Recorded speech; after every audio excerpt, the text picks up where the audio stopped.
Hello everyone, how are you all. कैसे सभी। मेरा नाम है सतीश और आप देख रहे हो IAS concept channel in Hindi. तो आज की इस क्लास में हम टॉपिक पढ़ेंगे भूगोल का, और भूगोल में भी टॉपिक है भूप्रकृति का उद्भव एवं विकास। भूप्रकृति का उद्भव एवं विकास।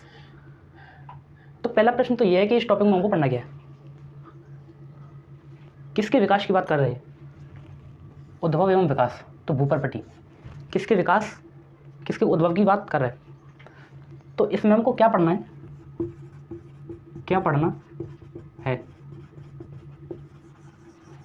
पढ़ना है, इसको समझने के लिए हमको थोड़ा बैक चलना पड़ेगा। तो इसको समझते हैं कि इसमें हम क्या पढ़ते हैं, इसमें क्या पढ़ते हैं। तो देखो, जैसा कि हम जानते हैं कि बेल्जियम के प्रसिद्ध खगोलवेत्ता जॉर्ज लैमेट्रे ने 1960 के दशक के मध्य में बिग बैंग थ्योरी, महाविस्फोट सिद्धांत दिया था। और उन्होंने सिद्धांत में बताया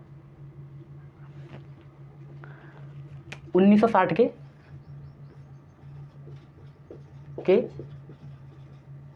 दशक के मध्य में 1960 के दशक के मध्य में बेल्जियम के खगोलवेत्ता थे जॉर्ज लैमेट्रे। उन्होंने सिद्धांत दिया था महाविस्फोट सिद्धांत, बिग बैंग थ्योरी। और इस सिद्धांत में उन्होंने बताया कि लगभग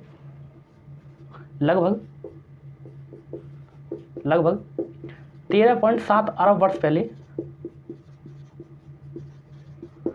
13.7 अरब वर्ष पहले एक सिंगुलैरिटी नामक एकल बिंदु में महाप्रचंड विस्फोट हुआ, जिसके परिणाम स्वरूप हमारी आकाशगंगा, ग्रह, उपग्रह, उल्कापिंड, खगोलीय पिंड हैं ये, यानी हमारे पूरे ब्रह्मांड की जो रचना हुई, की उत्पत्ति हुई, तो इस बिग बैंग थ्योरी, महाविस्फोट सिद्धांत से हुई। तो इस बिग बैंग थ्योरी में उन्होंने बताया कि लगभग 13.7 अरब वर्ष पूर्व सिंगुलैरिटी नामक एकल बिंदु में महाप्रचंड विस्फोट हुआ, जिसके परिणाम स्वरूप ग्रह, उपग्रह, आकाशगंगाएं,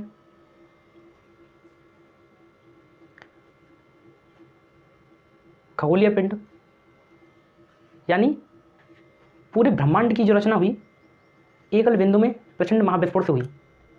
तो इस प्रचंड विस्फोट को बोलते हैं महाविस्फोट, बिग बैंग। क्या बोलते हैं? बिग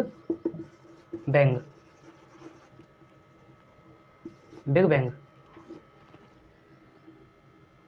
तो इस बिग बैंग महाविस्फोट के बारे में बताया था 1960 के दशक के मध्य में जॉर्ज लैमेट्रे ने। जॉर्ज लैमेट्रे ने। तो जो बिग बैंग के बारे में इन्होंने बताया, तो इसी को किसके अनुसार बताया था? बिग बैंग थ्योरी के अनुसार, महाविस्फोट सिद्धांत के अनुसार।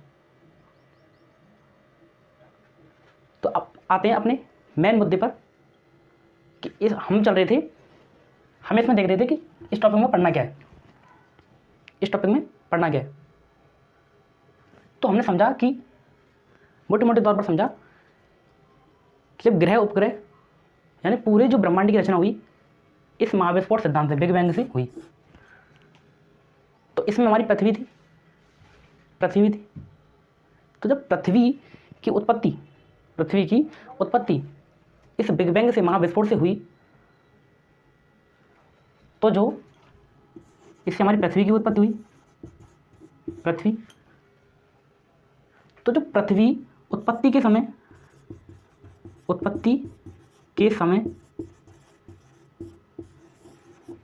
जब पृथ्वी की उत्पत्ति हुई, तो क्या पृथ्वी की उत्पत्ति जब उस समय हुई थी, उत्पत्ति के समय पृथ्वी का जो आज का स्वरूप है, तो क्या ऐसा ही था? उस समय का पृथ्वी का स्वरूप आज के स्वरूप वाला ही था? तो ऐसा नहीं था। उत्पत्ति के समय पृथ्वी का स्वरूप आज के स्वरूप जैसा नहीं था। तो पृथ्वी आज के समय कैसी है? आज के समय तो जो इस टॉपिक में हमको पढ़ना है कि भूपर्पटी का उद्भव एवं विकास।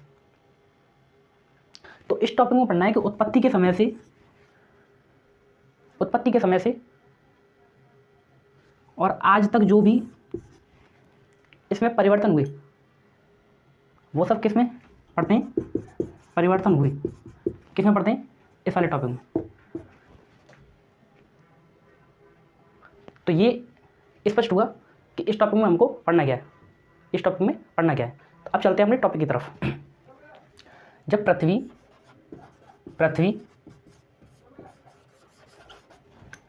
की जब उत्पत्ति हुई, जब पृथ्वी की उत्पत्ति हुई तो उत्पत्ति के समय पृथ्वी उत्पत्ति के समय अत्यधिक गर्म थी, प्रचंड हाई टेम्परेचर, अधिक तापमान था इसका और अत्यधिक गर्म थी। इसका टेम्परेचर इतना विशाल था कि इसकी तुलना आग के गोले से की गई, इसकी तुलना आग के गोले से की गई। तो इसको क्या कहा जाने लगा कि पृथ्वी उत्पत्ति के समय कैसी थी? आग के गोले की भांति। पृथ्वी उत्पत्ति के समय कैसी थी? आग के गोले की भांति थी, आग के गोले की भांति। तो जब ये इतनी गर्म थी तो इसमें क्या होता है, एक समय उपरांत धीरे धीरे ये क्या ठंडी होने लगती है, धीरे धीरे ठंडी होने लगती है। तो जो ये धीरे धीरे ठंडी हो रही थी, तो ये ठंडी होने की प्रक्रिया है, जो ठंडी होने की प्रक्रिया है, इस प्रक्रिया को हम नाम देते हैं शीतलीकरण, प्रोसेस ऑफ कूलिंग, यानी शीतलीकरण।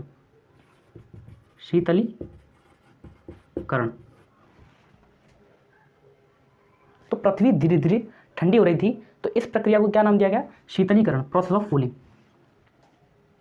तो ठंडी हो रही थी धीरे धीरे। अभी ठंडी होने के साथ साथ इसमें और भी प्रक्रिया काम कर रही थी, और भी प्रक्रिया। अब इस ठंडी होने के साथ साथ इसमें क्या, ये इसमें मैग्मा भरा हुआ था, मैग्मा जो कि आज भी है, मैग्मा आज भी है। तो इसमें मैग्मा था, तो ये धीरे धीरे क्या है, जो इसमें भारी पदार्थ थे, इस मैग्मा में जो भारी पदार्थ थे और हल्के पदार्थ, दो प्रकार के पदार्थ थे, भारी और हल्के। तो जो भारी पदार्थ थे वो सतह की ओर से केंद्र की ओर डूबने लगे। जो भारी पदार्थ थे वो सतह की ओर से, जो भारी पदार्थ थे वो सतह की ओर से केंद्र की ओर डूबने लगे, और जो हल्के पदार्थ थे वो केंद्र की ओर से बाहर की ओर जाने लगे, जो भारी पदार्थ थे वो सतह की ओर से केंद्र की ओर, और जो हल्के पदार्थ थे वो केंद्र की ओर से सतह की ओर जाने लगे। तो जो ये मैग्मा का डिवीज़न हो रहा था, जो जब मैग्मा हल्के और भारी पदार्थों के रूप में बट रहा था, ऊपर नीचे हो रहा था,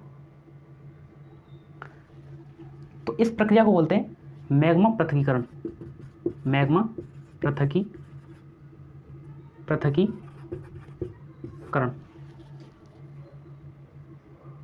प्रोसेस ऑफ मैग्मेटिक डिफ्रेंशिएशन।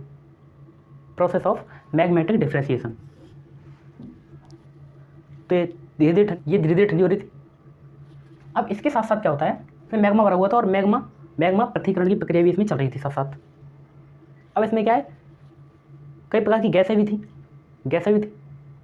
तो जो हल्की हल्की गैसें थीं, वो धीरे धीरे क्या है, अंतरिक्ष में जाके विलीन होने लगी, तो जो ये विलीन हुई, अंतरिक्ष में जाके विलीन हुई, इसी प्रक्रिया से ही हमारे प्रथम वायुमंडल की रचना होती है। तो जो हल्की हल्की गैसें इसमें से निकल के अंतरिक्ष में विलीन हुई थी, अंतरिक्ष में विलीन हुई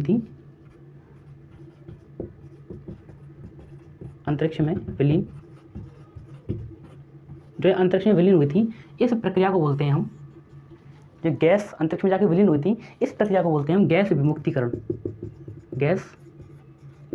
विमुक्तिकरण, process of degassing, process of degassing, process of degassing. अब जैसे मैंने बताया कि पृथ्वी क्या धीरे धीरे ठंडी हो रही थी, धीरे धीरे ठंडी हो रही थी। इस प्रक्रिया को क्या नाम दिया गया? शीतलीकरण, प्रोसेस ऑफ कूलिंग। मैग्मा पृथक्कीकरण, गैस विमुक्तीकरण। तो जो हल्की हल्की मैग्मा के जो पदार्थ थे, हल्के हल्के जो पदार्थ थे, वो केंद्र की ओर से सतह की ओर जाने लगे। और जब सतह की ओर गए, तो ये क्या ठंडी भी हो रही थी, शीतल भी हो रही थी, तो ठंडी भी हो रही थी। तो ये जो हल्के पदार्थ केंद्र की ओर से सतह की ओर गए थे, वो धीरे धीरे यहाँ क्या है, यहीं जमकर धीरे धीरे शीतलीकरण की प्रक्रिया के रूप में क्या है, धीरे धीरे ठंडे होकर जम जाते हैं, धीरे धीरे जम जाते हैं, परत के रूप में, कठोर परत के रूप में जम जाते हैं। जैसे इस प्रकार समझो, जैसे आप किसी बर्तन में दूध गर्म कीजिए, उस दूध को गर्म करने के बाद में थोड़े समय के लिए ठंडा होने के लिए रख दे दीजिए। तो कुछ समय बाद आप देखोगे कि जो आपने दूध गर्म किया था, तो धीरे धीरे ठंडा तो हो ही रहा है, लेकिन ठंडा होने के साथ साथ उस दूध के ऊपरी सतह पर पतली पतली मलाई की परत जम जाती है। इसी प्रकार से जो हल्के पदार्थ थे वो सतह की ओर गई, और शीतलीकरण की प्रक्रिया के अनुसार शीतल होने की वजह से धीरे धीरे क्या यहीं पर जम जाते हैं, और यहाँ क्या कठोर रूप ले लेते हैं, कठोर रूप ले लेते हैं। तो ये कठोर रूप लिया है, इसी को बोलते हैं हम भूपर्पटी, क्रस्ट। तो ये धीरे धीरे जो ये हल्के पदार्थ जम गए, कठोर रूप, ठोस रूप धारण कर लिया, इस प्रक्रिया को बोलते हैं ठोसीकरण। और इसी को एक अन्य नाम से भी जानते हैं, वह है घनीभूतीकरण। घनीभूतीकरण।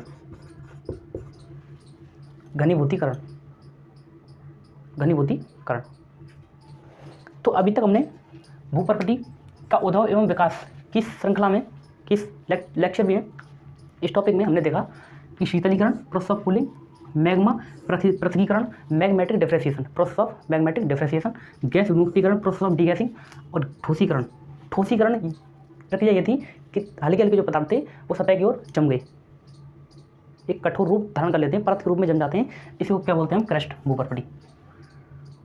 तो कितनी प्रक्रिया देखी हमने? 4। शीतलीकरण, मैग्मा पृथक्कीकरण, गैस विमुक्तीकरण और ठोसीकरण को एक अन्य नाम से भी जानते हैं, घनीभूतीकरण। देखो अब समझते हैं कितनी प्रक्रिया देखी। सबसे पहले क्या देखी थी कि पृथ्वी धीरे धीरे ठंडी हो रही थी, तो इसे बोलते हैं शीतलीकरण। दूसरी है मैग्मा पृथक्कीकरण। इससे नेक्स्ट है गैस विमुक्तीकरण,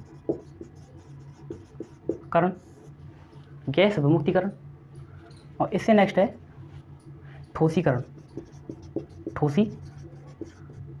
इसी को एक अन्य नाम से भी जानते हैं, घनीभूतीकरण।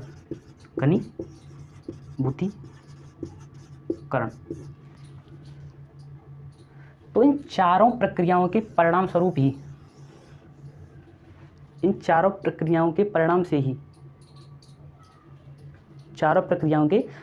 से ही हमने देखा था कि बिग बैंग थ्योरी के अनुसार ये महाविस्फोट जो हुआ था वो कब हुआ था? लगभग 13.7 अरब वर्ष पूर्व। 13.7 अरब वर्ष पूर्व। और इसी महाविस्फोट से ही, बिग बैंग से ही हमारी पृथ्वी की उत्पत्ति हुई थी। तो जो पृथ्वी की उत्पत्ति से और लगभग आज से 4.5 अरब वर्ष पूर्व जो ये बीच का कालखंड है, बीच का समय है, आज से लगभग 1 आज से लगभग 4.5 अरब वर्ष पहले, 4.5 अरब वर्ष पूर्व इन चारों प्रक्रियाओं के परिणाम से ही पृथ्वी की अंतरतम संरचना का निर्माण हुआ। पृथ्वी की आंतरिक संरचना का निर्माण हुआ। और आंतरिक संरचना का निर्माण हुआ तो निर्माण हुआ परतों के रूप में। आंतरिक में जो परतों का निर्माण हुआ तो परत थी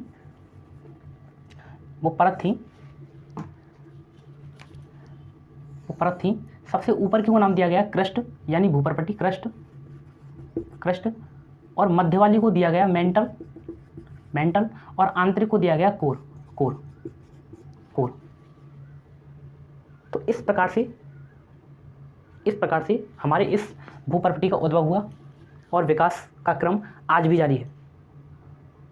जो ये पृथ्वी ठंडी हो रही थी, शीतलीकरण की प्रक्रिया आज भी जारी है। पृथ्वी आज भी आंतरिक रूप में, पृथ्वी अंतरतम में आज भी गर्म है, जहाँ से ज्वालामुखियों के रूप में मैग्मा बाहरी सतह पर आता है।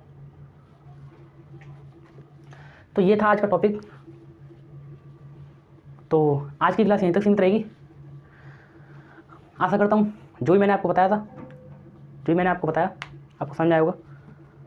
तो इसी प्रकार से मिलता हूँ किसी अन्य इंटरेस्टेड एवं इम्पोर्टेंट टॉपिक के साथ।